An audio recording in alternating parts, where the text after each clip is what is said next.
Alright, time to conjure up a review. Let's do this. The Conjuring 2 was directed by James Wan and stars Patrick Wilson and Vera Farmiga. And this time, Ed and Lorraine Warren are helping this family in Enfield, London, where this little girl, Janet, is being possessed by an old man. And this case is actually based on the most documented paranormal case in history. Now, I love the first Conjuring. It was one of my favorite, if not my favorite film of 2013. And it's my all-time favorite horror film. I could talk about the first movie for hours, which is why I should have probably done a review for it.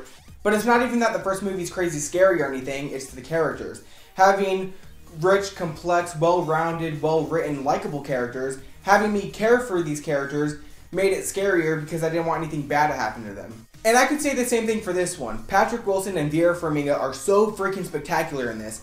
They just elevate the material they're given. They have such a calming presence and great chemistry, which makes their relationship more believable. It felt very real and genuine. And that's what makes these movies so special. This movie is about the Enfield poltergeist, but it's also about their relationship. And having such real characters like Ed and Lorraine and the Hodgins family made it feel more real, more authentic. And the little girl who plays Janet, Madison Wolfe, was also fantastic. Both Conjuring movies have great child actors, but it would be a sin for me to not mention the true standout, which is James Wan. He's definitely the best horror director working today. And you know, he's just a really good director in general. He did a great job with Furious 7, and he's going to be directing Aquaman. His directing, the way he moves the camera, makes it feel more like a Conjuring movie. The way he also does jump scares are fantastic, because they're never false. Every scare is meant to scare you, and it's something that I would actually be afraid of in real life. He also allows his movie to be more dimensional. He's not afraid to add natural humor throughout the film. Like I said, it made everything feel more organic and authentic. The story itself is actually handled really well. The Enfield poltergeist is believed to be a hoax by many people, and that's actually a big theme in the movie. They go back and forth of, is this real? Is it fake? And that plays into the story quite nicely. You know, we're told that these movies are based on true stories, but clearly we know that these movies are loosely based on true events because the Warrens weren't even a part of the Enfield poltergeist in real life. And you know, I'm okay with that because a movie's job isn't to be 100% accurate, it's to entertain me, and I was entertained. But I do appreciate it when they go out of their way to make things accurate, like the bedroom in the movie. Janet's bedroom was identical, as well as the tape recordings. They even went as far as to recreate pictures of Janet jumping off the bed that looked identical to the real life pictures.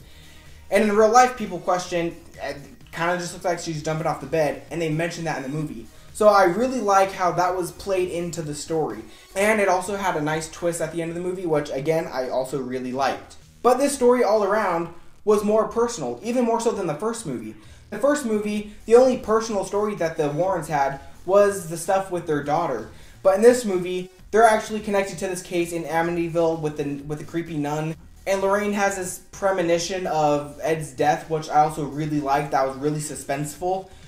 This movie is really suspenseful, not as much as the first one. The first one, I still like the first one a little bit more because it was a little bit more suspenseful, and I like the family a little bit more in that movie. But this movie definitely had more over-the-top jump scares, and like I said, they're good jump scares. James Wan likes to reinvent the jump scare, and my god, that nun is the creepiest thing. I freaking loved that nun. My god, the painting he paints in the movie was also really creepy. I would love to have that painting. I also looked it up, and apparently Ed actually really did like to paint, especially for cases that he's been a part of. And in the movie, there's a little Easter egg where you see a painting of the house from the first Conjuring. Again, that's another detail that I liked.